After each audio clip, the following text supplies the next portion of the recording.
Sri Lanka tour చేయడానికి India squads T20 అయింది, ODI announce చేసిన తర్వాత నుంచి కూడా బోల్డ్ అన్ని ప్రశ్నలు ఉన్నాయి ఫ్యాన్స్ మనసుల్లో.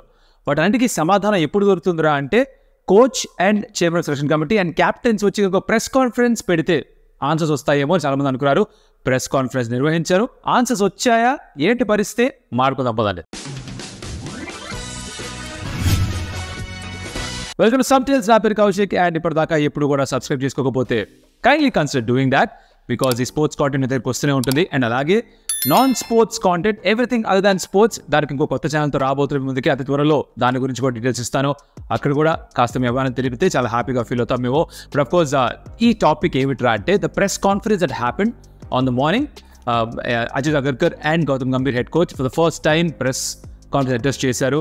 అండ్ దాంట్లో చాలా విషయాలు టచ్ చేశారు about the squads and everything else, అన్నిటి గురించి డీటెయిల్డ్గా, అలాగే ఎక్కువ ల్యాగ్ లేకుండా మాడుకొని ఫినిష్ చేద్దాం. Let's get going. First things first, Hardik పాండ్యాని క్యాప్టెన్సీ ఎందుకు తీసేశారు, వైస్ క్యాప్టెన్ కూడా ఎందుకు తీసేశారు అని అడిగితే చాలా స్పష్టంగా ఒక సమాధానం ఇచ్చేశారు అజిత్ అగర్కర్. కానీ ఏమన్నారా అంటే హార్దిక్ పాండ్యా ఫిట్నెస్ ఒక మేజర్ కన్సర్న్. తను ఎప్పుడు ఫిట్గా ఉంటాడో ఎప్పుడు ఉండడో తెలియదు కాబట్టి, ఈ మధ్యకాలంలో గత 2-3 సంవత్సరాలుగా ఎక్కువ ఇంజరీస్ అయ్యాయి కాబట్టి, ఆ మధ్యలో కూడా ఆ ODI వరల్డ్ కప్ ఇంజరీ అయినప్పుడు కూడా సడన్గా మా T20లో మళ్ళీ ఎవర్రా క్యాప్టెన్ రోహిత్ ఉన్నాడు కాబట్టి సరిపోయింది, లేకపోతే ఇంకో కొత్త క్యాప్టెన్ వెళ్ళాల్సి వచ్చేదేమో. అలాంటి పరిస్థితి మాకు 2026 వరల్డ్ కప్ ముందర వద్దు. అంటే ఆన్ ద ఫీల్డ్ కన్సిస్టెంట్గా ఉండే ఒక ప్లేయర్ క్యాప్టెన్గా ఉండాలి. అలాంటి ఒక ప్లేయర్ సూర్యకుమార్ యాదవ్ మా ఉద్దేశంలో. ఆ స్కిల్స్ కూడా తన దగ్గర, క్యాప్టెన్సీ చేయగలనని తెలుసు, మంచి ఫీడ్బ్యాక్ దొరికింది ప్లేయర్స్ నుంచి కూడా తన క్యాప్టెన్సీ స్టైల్ బాగుందని. అండ్ బ్యాటింగ్ ఎటువంటి ఇబ్బందులు లేవు తన నుంచి మాకు ప్రస్తుతానికి. So he is our obvious choice. Hardik Pandya consider చేయము. And more importantly Hardik Pandya the all round player మాకు ఎక్కువ ముఖ్యం హార్దిక్ పాండ్యా ది క్యాప్టెన్ కంటే అని చెప్పడం విన్నాం. So clear directive. I don't think Hardik పాండ్యాకి మళ్ళీ క్యాప్టెన్సీ వస్తుందని అనిపించట్లేదు.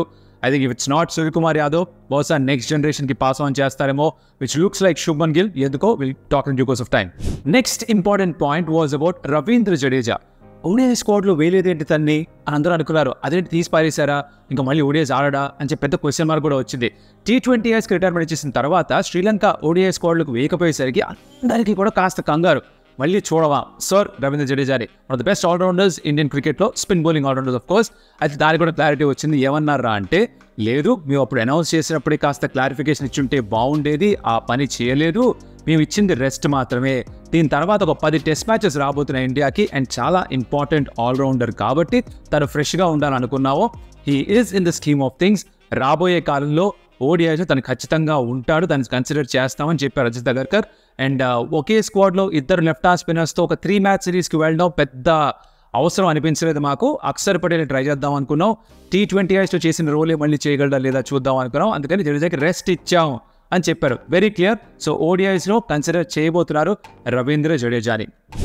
తర్వాత క్వశ్చన్ వాజ్ అబౌట్ ఏ ప్లేయర్స్ అయితే మిస్ అవుట్ అయిపోయారు 2 స్క్వాడ్స్ నుంచి. Could be about Ruturaj Gaikwad, Abhishek Sharma, Sanju Samson, Avesh Khan for that matter. వీళ్ళ గురించి మీరు ఏమంటారు అంటే అజిత్ అగర్కర్ చెప్పింది ఏమిట్రా అంటే ప్రతి సెలెక్షన్ మీటింగ్ తర్వాత, టీమ్ అనౌన్స్ చేసిన తర్వాత ఎవరో కొంతమంది ప్లేయర్స్కి అన్యాయం జరిగినట్టుగానే అనిపిస్తుంది. ఇది సహజం. అంటే దీన్ని తప్పించుకోవడానికి మార్గం లేదు. లైక్ ఫర్ ఎగ్జాంపుల్ వరల్డ్ కప్లో రింకు సింగ్ని సెలెక్ట్ చేయకపోవడంలో రింకు చేసిన పొరపాటు ఏమీ లేదు, కానీ టీమ్ కాంబినేషన్ మాకు ఇది బెటర్ అనిపించింది, అందుకని డ్రాప్ చేయాల్సి వచ్చింది. అలానే ఈ స్క్వాడ్స్ కూడా మాకు ఎవరైతే కరెక్ట్ అనిపించారో, బ్యాలెన్స్ ఎలా అయితే మెయింటైన్ అవుతుంది అనుకున్నావో వాళ్ళని మాత్రమే పిక్ చేసాం. 15 మందిని మాత్రమే పిక్ చేయగలం కాబట్టి ఎవరెవరైతే లేరో వాళ్ళు అన్ఫార్చునేట్లీ మిస్ అవుట్. వాళ్ళకి అన్యాయం జరిగినట్టుగా అనిపించవచ్చు, విచ్ ఇస్ నార్మల్. బట్ వాళ్ళు కూడా మా ప్లాన్లో ఉన్నారు, వాళ్ళతో కూడా కమ్యూనికేట్ చేస్తున్నాం అని క్లియర్గా చెప్పారు అజిత్ అగర్కర్.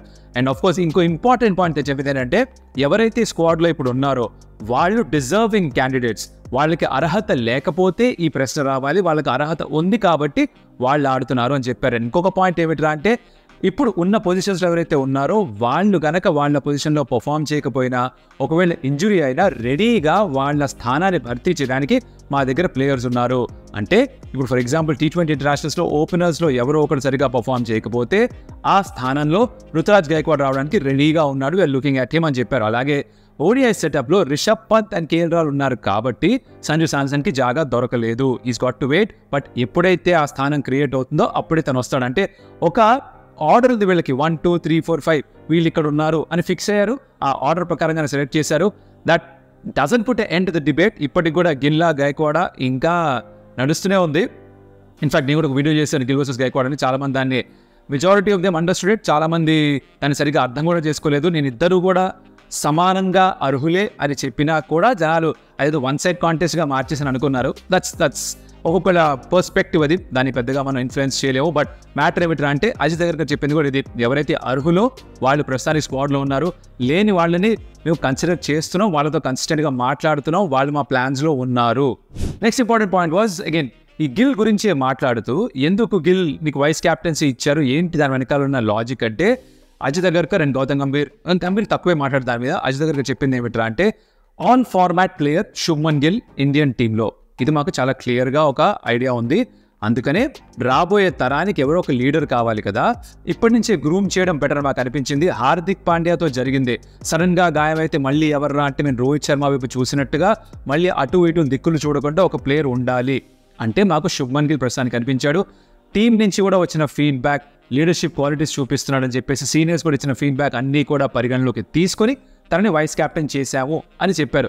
దీని నుంచి అర్థం చేసుకోవాల్సింది ఏంటి, శుభ్మన్ గిల్ ఒక ఫ్యూచర్ క్యాప్టెన్గా చూస్తున్నారు, ప్రతి ఫార్మాట్లో ఫ్యూచర్ క్యాప్టెన్గా చూస్తున్నారు. ఇప్పుడు కొంతమందికి నచ్చచ్చు, కొంతమంది నచ్చకపోవచ్చు, బట్ సెలక్షన్ కమిటీకి ఇది వాళ్ళ దగ్గర ఉన్న డైరెక్షన్ అన్నమాట. Next very important point, Rohit Sharma, Virat Kohli వీళ్ళ ఫ్యూచర్ గురించి మీరు ఏమనుకుంటున్నారు అని అడిగితే గౌతమ్ గంభీర్ చాలా క్లియర్గా చెప్పారు, ఇద్దరు చాలా ముఖ్యమైన ప్లేయర్స్, ఇద్దరు కూడా ఎంత వాల్యూ యాడ్ చేయగలరో చూసాం. వాళ్ళు ఫిట్గా ఉంటే ఆబ్వియస్లీ 2027 ఓడిఐ వరల్డ్ కప్ దాకా కూడా ఉండొచ్చు. వాళ్ళు డిసైడ్ చేసుకోవాలి వాళ్ళు ఎంతకాలం ఆడదాం అనుకుంటున్నారు, కానీ అంతే టైంలో వాళ్ళు ఫిట్నెస్ కూడా మెయింటైన్ చేస్తూ ఉండాలి. Because team is the ultimate priority. టీంకి వాళ్ళు కాంట్రిబ్యూట్ చేస్తూ ఉన్నారు అంటే ఏ టీం కూడా వాళ్ళని వద్దనుకోరు. మేము కూడా అంతే. రోహిత్ అండ్ కోహ్లీ కనుక ఫిట్గా ఉండి టీం కాంట్రిబ్యూట్ చేస్తారంటే ఓడిఐస్లో టెస్ట్లో వాళ్ళు ఎంతకాలం ఆడినా సరే మాకు ఎటువంటి ప్రాబ్లం లేదు అని చాలా క్లియర్గా గౌతమ్ గంభీర్ చెప్పేశారు. సో ఫ్యాన్స్ ఇక్కడ ఏదైతే ఒక నెరేటివ్ ఉందో, గంభీర్ వచ్చాడు ఇప్పుడు కోహ్లీని తీసేస్తాడు, ఇప్పుడు చూపిస్తాడు, పగ తీర్చుకుంటాడు, ఇవన్నీ వదిలేసి కాస్త తను చెప్పినట్టుగానే గంభీర్ ఇంకో మాట కూడా చెప్పారు, దట్ నాకు విరాట్ కోహ్లీకి ఆఫ్ ద ఫీల్డ్ ఉన్న ఈక్వేషన్ ఏంటో మీకు చెప్పాల్సిన అవసరం నాకు లేదు, మాకు మంచి ఈక్వేషన్ ఉంది, మా చాట్స్ ఏంటో మీకు చెప్పక్కర్లేదు, ఎన్నిసార్లు కాల్ చేసి మాడుకున్నా మీకు చెప్పక్కర్లేదు.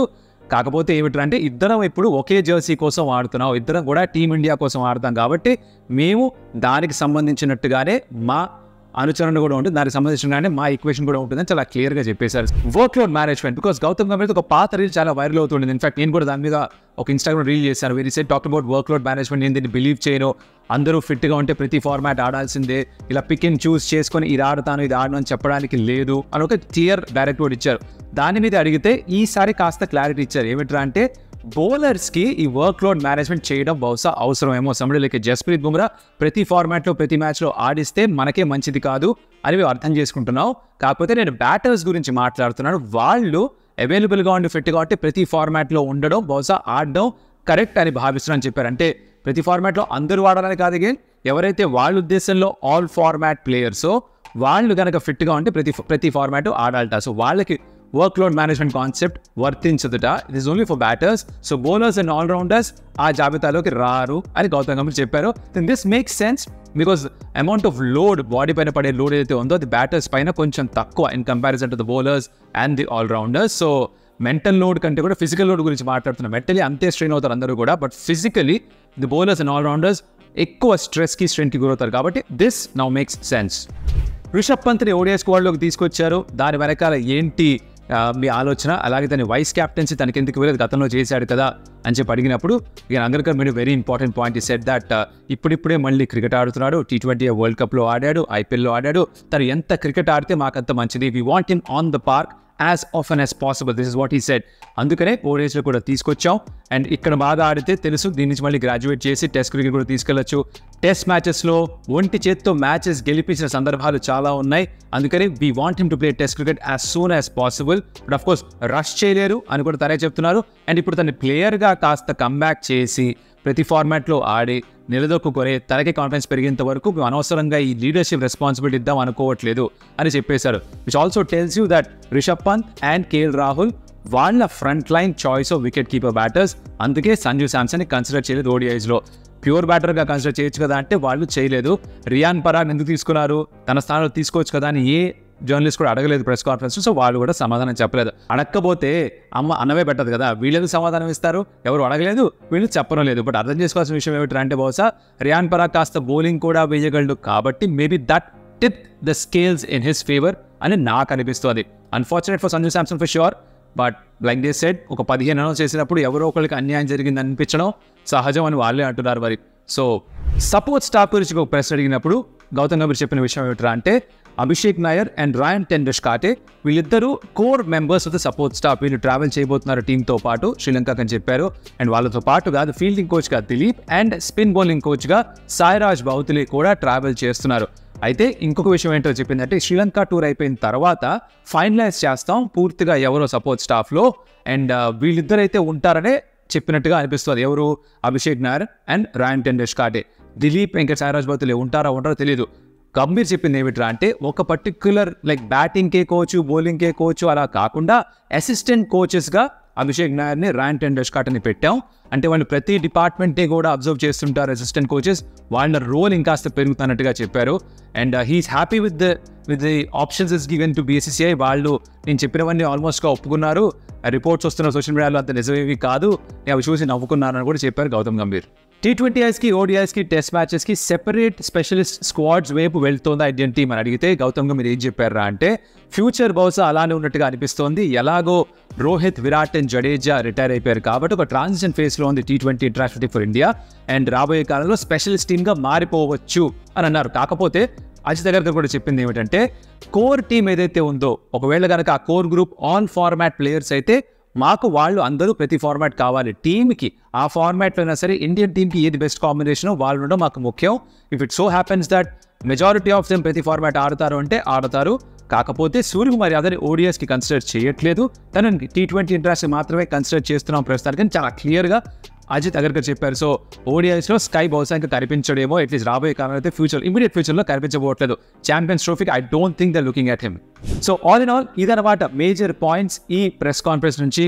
దీంట్లో మరి క్లారిటీ కాస్త వచ్చింది, కొంచెం కన్ఫ్యూజన్ అలానే ఉండిపోయింది. బట్ ఏ మాట కామాట ఇక సెలెక్షన్ అయిపోయింది, టీం వెళ్ళిపోతుంది. వరల్డ్ కప్ అప్పుడు కూడా ఇదే అనుకున్నాం, ఒకసారి టీం సెలెక్ట్ అయిపోయిన తర్వాత మనం పెద్దగా చేసేది ఏమీ లేదు, ఎంత డిబేట్ చేసుకోవాలన్న ప్రయోజనం లేదు. వాళ్ళు వెళ్ళి ఆడడం, మనం వాళ్ళకి షేర్ చేయడం, అది ఫ్యాన్స్గా మన బాధ్యత. ఇప్పుడు కూడా మళ్ళీ అదే చేద్దాం. ఉన్న వాళ్ళు ఎలా పర్ఫామ్ చేస్తారో, ఒకవేళ చేయకపోతే మీకు నచ్చిన ప్లేయర్స్ మళ్ళీ టీంలోకి వస్తున్నారు లేదా అది చూసుకోవడం తప్ప మనం పెద్దగా చేసేదేమీ లేదు. ఎంజాయ్ ది మ్యాచెస్ అండ్ మరొక వీడియోతో మళ్ళీ కలుస్తా. అప్పటిదాకా మరి like, share, subscribe to Some Tales. Video share చేయండి మీ ఫ్రెండ్స్ తోటి, లైక్ కూడా చేయండి. ఈ మధ్య కాస్త ఎంగేజ్మెంట్ పెరిగింది, so thank you so much for that. Share చేస్తున్నారు, లైక్ చేస్తున్నారు, కమెంట్ కూడా చేస్తున్నారు, అది కంటిన్యూ చేయండి. Subscribe to Some Tales because that help us grow as a channel. And మరొక మళ్ళీ కలుస్తా. అప్పటిదాకా సెలవు. అడియోస్ అమిగోస్.